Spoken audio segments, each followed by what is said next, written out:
family and I had a caravan in a holiday park in New South Wales. We would go there every school holiday, and there was many kids I used to run around and play with. I have fond memories of this place where I learned how to ride a bike and had my first kiss. But other memories are not as good, and now leave me with that egg flip feeling in my stomach. The people that owned the caravan park had a son. He was roughly 25 years old, and I would have been around 5 or 6. He would drive around the park and collect everyone's rubbish on a tractor and do other odd jobs like this to help out his parents. Every once in a while, he would pull up while I was playing out in the front and ask if I wanted to ride on the tractor. I, being young and naive, of course accepted and jumped on because what child doesn't want to ride on a tractor? This was back in the day where parents would let their children play on the streets without much supervision, and you could just come back home when the streetlights came on. One day when he dropped me off back at our caravan, my dad came storming out, grabbed me by the arm and yanked me off the tractor. Without saying a word to the man, he took me inside and told me to never, ever hang out with him again. He said without saying why, "But he's nice, he gives me lollies." I said, "Just don't, I'm telling you, don't talk to him," he replied.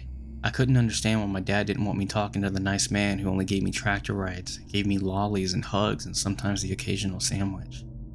I remember telling the man one day, "My dad said that I'm not allowed to talk to you anymore," to which he smirked and replied, "Oh yeah? Why's that?" Fast forward nearly 13 to 14 years later. My family and I are watching the news when the man's face flashes across the screen attached to a story where he had killed 2 people and is now serving time in prison. My dad said, look at this. I knew he was bad news. There was always just something about him. Do you remember when he used to take you around on the tractor?" My blood ran cold and my stomach dropped. The most disturbing part? He killed people with pills that he would call his lollies. Please always listen to your parents.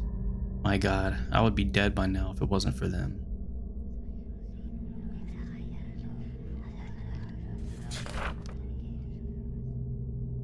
I was stalked by a guest in my student accommodation. I'm 19 years old and living far from home in a studio room. I'm often up late, and last week I was just doing some laundry at around 11 p.m.-ish.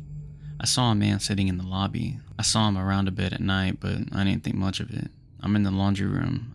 I had just put my clothes in the dryer, and I hear the laundry room door beeping, which meant someone was coming in. There was the man standing there with no clothes to wash, just staring at me. I maneuvered around him and headed to the lifts. He followed me quickly and cornered me and asked me for my Snapchat. I was tired and I just wanted to get back to my room, so I stupidly gave it to him.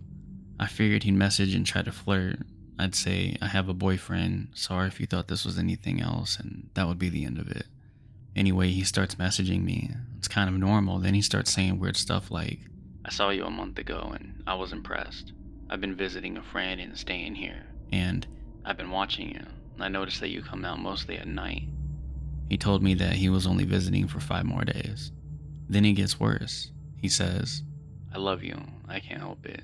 And then I say I have a boyfriend and he says, "I only want you," and continues to completely ignore that. He asked to come to my room and I said no. Then he wanted a hug. He asked me if I lived alone and if I was a virgin. He kept saying that he loved me and that I was perfect for him and that I impressed him. At that point, I recorded all the messages on Snapchat. Spoke to him a little bit more to gather evidence so that I could take it to reception in the morning. He's been watching me for a month. I got my guy friend who lives on the 2nd floor to walk me down to the laundry room. We sat in the student lounge area and my friend calmed me down. I was shaking with adrenaline and fear. We saw him around the laundry room again looking for me, but luckily I'd already picked it up. I ran back to my room and my friend says that I can stay in his room, but I said it's okay, I'll just lock my door. It's about 1 a.m. and I hear someone outside my room trying to get in. I asked my friend if he's outside my room and he said no, so I just froze. I didn't want to make a sound. I felt sick to my stomach and helpless. Eventually it stopped and whoever it was just went away. In the morning I reported this to reception and then went to stay a few days with my boyfriend. Then after went to London to visit a friend, and last night was the first time I'd spent a night in my room since this happened. I'm very paranoid now. Sadly, I should probably be used to this. It's not the first time I've been sexually harassed. One guy tried to kiss me in a club by grabbing my head, and a bunch of other things have happened that I won't go into here. But anyway, I'm too terrified to go outside my room after dark after that. I'm constantly looking over my shoulder and feeling paranoid.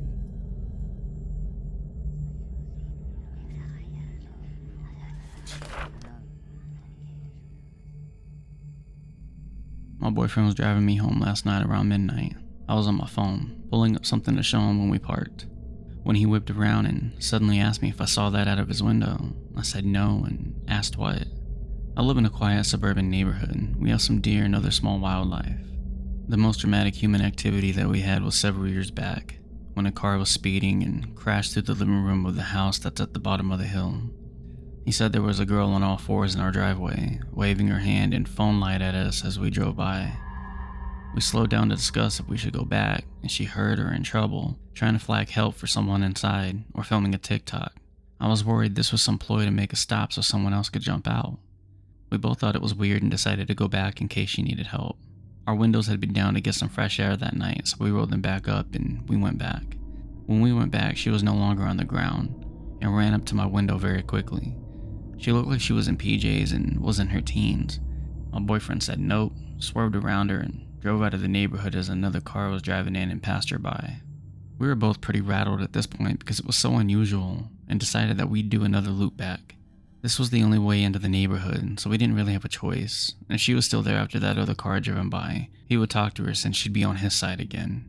We drove back and she was just standing in the middle of our driveway, waving her arms with her phone light again. He slowed down with his window down and asked her if everything was okay. She said yes and started running at the car again, almost in front of another vehicle driving by. We were a bit at a loss and very uneasy about the whole thing, but figured there was nothing else we should do at that point. She said she was fine and had a phone to call 911 if something was going on. He dropped me off and said she wasn't there when he drove back out, so I have no idea what that was all about, but I found it very unsettling.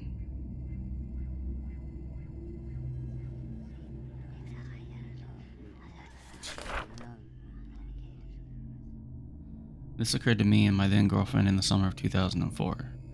I need to provide a bit of context first though, so the context will be the first little bit.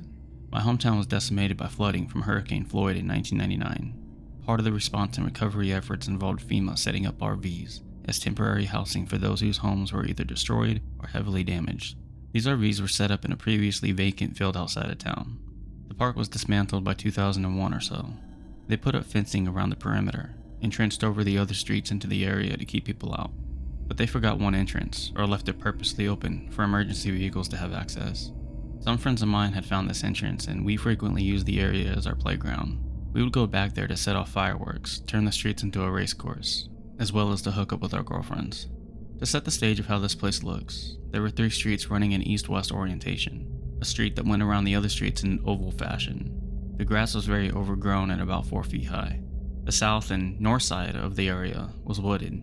The east side had large dirt beams that were about 20 feet high, and had been placed there when the site was graded in 1999.